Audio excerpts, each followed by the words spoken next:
All right, and just so I don't forget, Kaylee just told me we're gonna go to a 5-minute break after this. So as we wrap up and end here, we'll be with you guys for about 15 minutes.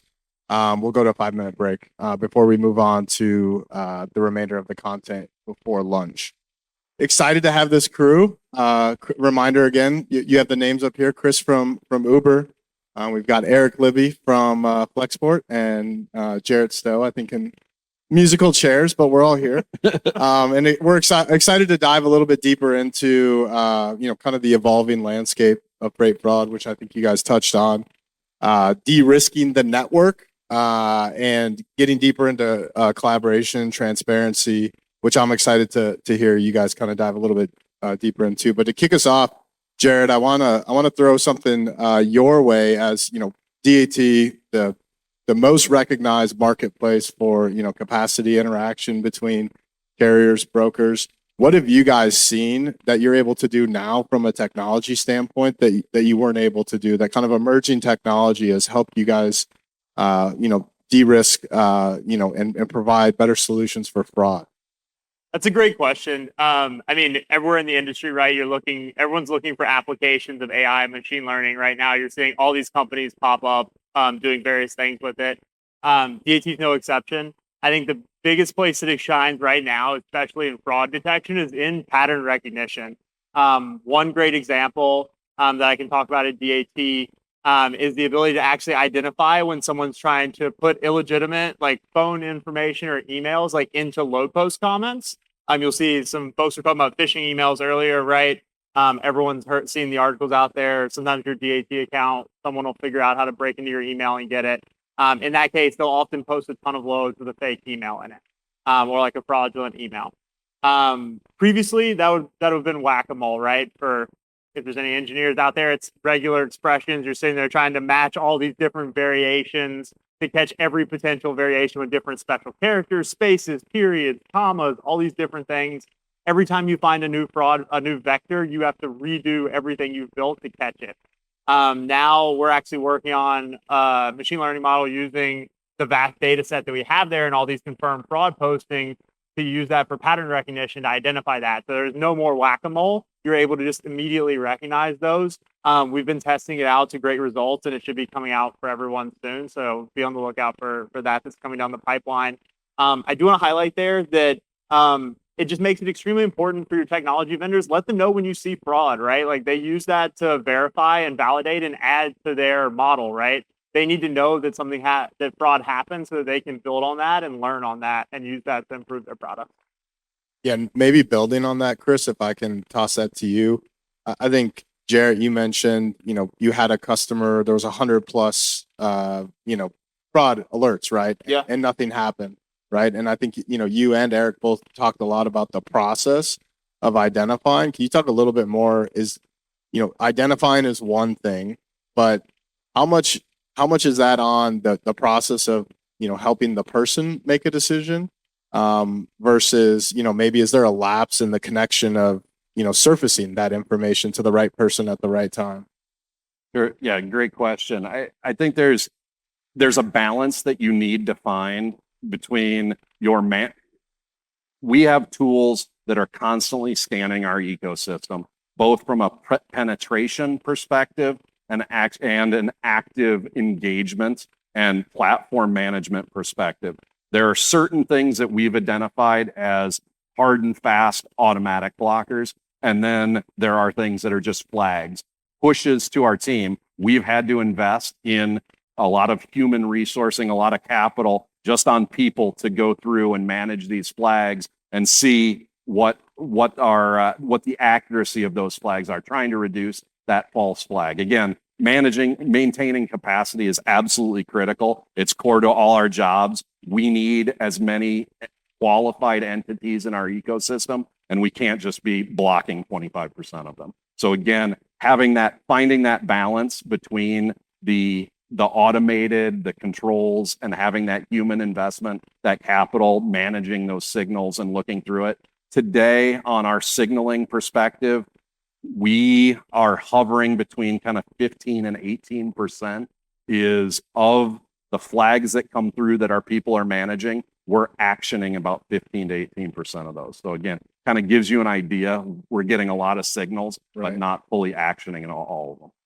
Yeah, definitely. And Eric, if we think about companies like Uber, companies like Flexport that, over the last 10 years or so, the, digitization of the supply chain has opened a lot of roles in software engineers, data science, right? Companies like yourselves have massive teams in those roles that, didn't used to exist, right? In logistics companies, what are you seeing, fraud create? What roles are you seeing that create in the need that you guys have to have, people managing some of these processes and identifying and being trained on, what to do and when?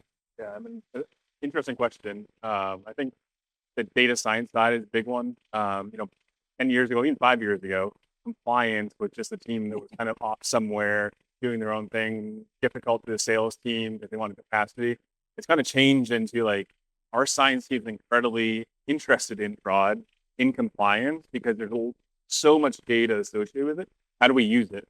So there's a lot of things that they can do and are interested in doing now. That now compliance is kind of like a mainstream thing, especially with the importance of fraud, of preventing it as core to our platform. So that's a big one. I think even like the engineering side, like they're interested in it too, and building different things. How do you use AI? How do you combat fraud from scanning documents, making sure, hey, this DOL doesn't look like it should look. There's some alterations on it. Send it back. So I think it's just like maybe not new roles, but maybe just like more interest in getting involved in this type of thing, because it's no longer a binary compliance. It's scoring things, building models. Yeah, I'd also add to that it's very unique too, that one of the evolutions that that I've been focusing my team on over the last 6 months, 6 to 12 months, getting away from the revenue prevention mindset, like we're just trying to stop fraud. Ultimately, what we're really doing is optimizing opportunities. I think Michael mentioned it in his conversation, right? It's, can the carrier do what they say they can? Are they who they say they are? And can they do what they say they can do? That's what we're doing. We're optimizing that. And that's how you build on these data science resources and these new roles that are coming into our organizations. Yeah. Maybe building on that, Eric, you and I were talking a little bit backstage. What are ways that you guys are working towards kind of maybe future proofing against, the actor versus the entity, kind of that whole idea? How are you guys continuing to approach that? I think we talked about barriers to enter, right? It's pretty easy to get an MC, but like, what are some of the things you guys are doing? Yeah, on that? it kind of like goes to the same question of like modeling thing. You can buy an MC, that's easy to do, but like, how can you understand the behaviors? And that's the tell. When I was talking about making it hard to replicate what you're vetting on, like those things are hard, but they're not impossible. So how do you keep adding on more and more steps?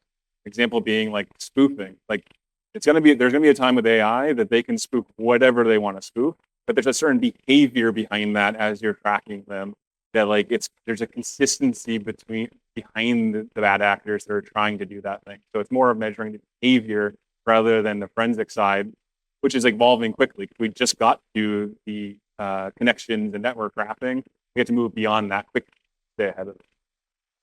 Definitely. And any comments on some of the things from a regulatory standpoint that, would be helpful or could be helpful, or maybe currently today are enabling, some of the work you're doing? That's you, Chris.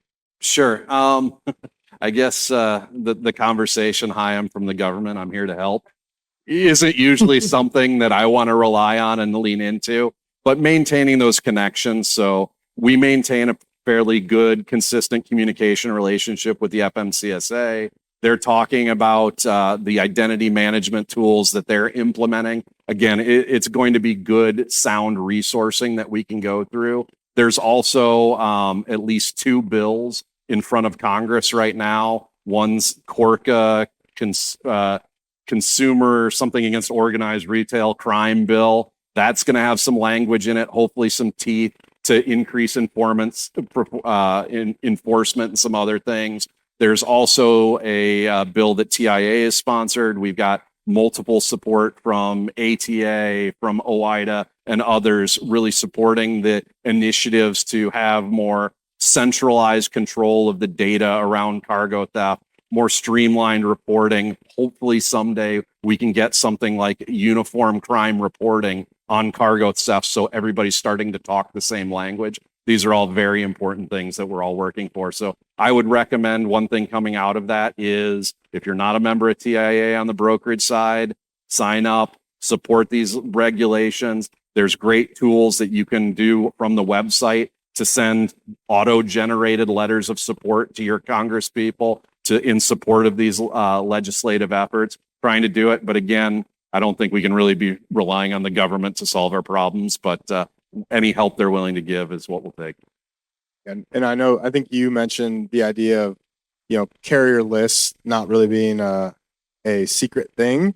I think it's certainly something that a lot of logistics companies hold, tight and near to the chest. Jared, I'm curious from your perspective, seeing all that data, DAT, trucker tools, like what do you think the opportunity, is there to more broadly share that information? How does it potentially impact in a positive way, broad? Yeah, I think that's a great question. It is really funny. Depends on the customer, like depends on the broker, right? Some of them do keep that really close. Some of them are much more open with that. I think a lot of it just comes down to the biggest barrier is simplicity, right? It's like when a load is stolen, I'm sure many of you guys have experienced this. I know I've been on the floor with a customer when a load's been stolen. The first thought is not to go into 7 different platforms and report the carrier had this fraudulent activity. By the time you report that, the carrier has disappeared, right? They steal 10 loads that day and they're gone. So just making it much simpler, I think, is going to be a huge benefit and encouraging that trust, right? I mean, I don't think anyone's upset about sharing a fraudulent actor, right? That's not what they're worried about. That's not their proprietary data, right? That they consider their carrier list. They're just making it much simpler to share that information to a broad group. Yeah, and Eric, Yeah. here's And your thought. it's an interesting one. If we think the actor standpoint, the carrier lists are great. You can go block those carriers if you feel like you want to block those carriers. If we look at the banking industry or the provider we use to get IP metadata allows us to understand blocked IPs that are submitted by the banking industry, which is great. But how do we do that in the industry in the future? Where it's the carrier, but then what are the mechanics behind that? I don't have an answer for it. There's something eventually that we'll have to get to in terms of the devices, IPs, and the other tells that we have. That will go a long way. But I totally agree. Simplifying the carrier list so it's easier to understand if a carrier you're about to work with is on one of these lists, so you can make a decision. I think will be crucial. Definitely. And Chris, I'm curious, how do we think about better collaboration among a lot of the players in the space? I think you mentioned, TIA is probably a good example or a place to meet, but how do you drive more collaboration against or among companies that arguably are competitive, whether it's logistics or it's a software, vendor? How do you do that? Sure. And I think a willingness to share is where it starts. Being willing to participate in this space once you've seen something, once you've been involved, somebody's attempted to go after you, you have to be willing to share these incidents. And if your organization is seen as not willing to participate, not willing to share, people will figure it out and people will go to other directions, other locations. We actually had a recent incident where we caught a bad actor attempting to get into our platform long before they were able to steal any loads. We immediately set up through our Signal network, did the reporting through TIA's Watchdog, through Highway, through Carrier 411. We sent out the notice that this is a compromised motor carrier, email compromise. We got a call I got a call personally from an industry peer. And they're like, "Oh, Chris, we saw you guys just put out this alert. Wanted to let you know that this is also tied to this entity." I'm like, okay. They saw my report through Highway. I went to that carrier that they gave me. It wasn't reported on Highway. So again, they're ingesting my data, leveraging their data. There was a bad actor. Now we had actually identified through other means 2.5 years ago that was a carrier we didn't want on our platform. So we didn't have exposure, but they weren't sharing the data. And that's where, again, we need as an industry to be working together when we have these, when we know these bad actors, we have to be willing to push out that information. One thing that's really interesting, both of you talked about this, and I think it's really important, is making sure we're using the right identity vectors, right? One thing I feel like I've heard this floating around the industry is like identifying driver phone numbers that have been used for fraud in the past. Fraudsters don't reuse the driver phone number. They'll get a new VoIP phone number every time they want to load, right? So it's great, it looks great, but at the end of the day, that's not the identity factor. You mentioned IPs, it's really funny. We had one carrier, we had a load reported stolen. We went digging in and noticed there are other loads being tracked with that same IP address. We immediately notified every customer and every one of them had the same issue. So it's like, it's not making sure you're looking at the right vector. It's not necessarily the carrier, it's not necessarily the driver. There are other indicators that we have access to and we should be utilizing. Yeah, and I think that dovetails in as we wrap things up here, and maybe I'll start with you, Eric. As we're looking forward, from your perspective in Flexport, what do you think are some of the most important things as, we're in an environment where technology is evolving very quickly, fraud, the activity, what they can do, what they're learning is evolving very quickly. What are you guys focused on moving forward? And, where do you think are some of the areas that are maybe going to emerge or going to become just even that much more difficult to guard against? And I'll go down and Yeah, I mean, it's an interesting one. I think like certainly how can we get as much data as possible? Like we know there's still some like blind spots in like where we maybe can get data about a behavior, about an interaction, but we're not able to do yet because either the technology to get that data doesn't exist or it's expensive to extract. I think that's a big thing, like closing all the blind spots.